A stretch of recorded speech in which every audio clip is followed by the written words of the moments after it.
practice of professing beliefs, feelings or virtues that one does not truly hold or possess. In a world where everyone shares their opinion and where platforms to do so are easily accessible, it's inevitable that some statements lack real weight.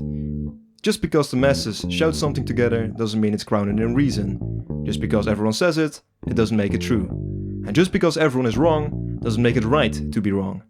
Telling others they're wrong for their behavior while being no better yourself, that's where it begins. Jealousy, anger and sadness are often born from the ignorance of our own flaws, from the inability to see our own mistakes. If you haven't caught on yet, and although the title probably gave it away, we're talking about hypocrisy.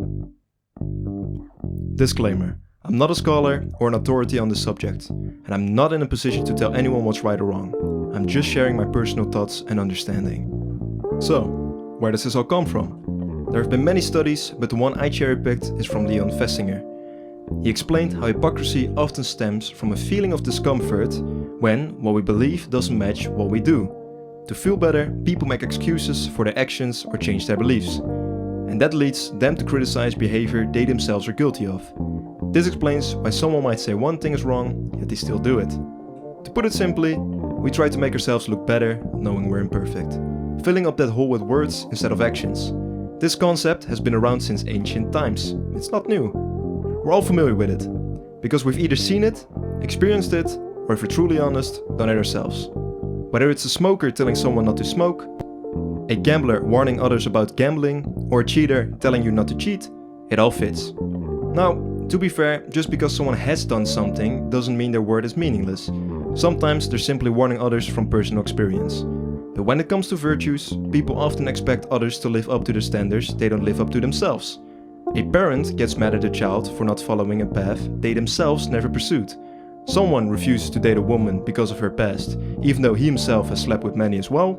An older worker insists others follow protocol, but ignores it because he's more familiar with it. All of these are forms of hypocrisy, and as long as there are people, it will exist. So why even focus on hypocrisy? Albert Einstein once said, "The formulation of a problem is often more essential than its solution." You can't solve something if you don't even realize it exists. We live in a time of high workloads, fast-paced content and endless distractions. We rarely get the time to hear our own thoughts. This constant feeling of silence eventually leads to a lack of self-improvement, because we never get the chance to reflect. Now, I might be sidestepping into a broader issue here, but this topic umbrellas a lot of problems I'll be discussing in the future. So don't be surprised if it comes up again. Ignorance also plays a huge role, especially in how we downplay the impact hypocrisy has on our own character, on our virtues, norms, values, principles and morals. That one sentence should apply to countless other topics, but for now, let's keep the focus on hypocrisy. And just to be clear, I've been a hypocrite too, for a long time, and in many ways I still am. Being aware of a problem is useful, but it doesn't solve it. I've told others what the right thing to do is, even when I wasn't doing it myself. For example, I've been mad at someone for breaking a promise, even though I've broken plenty of my own. Now that we've looked at the flaws and human nature behind hypocrisy, let's talk about a principle just as ancient. Do unto others as you would have them do unto you.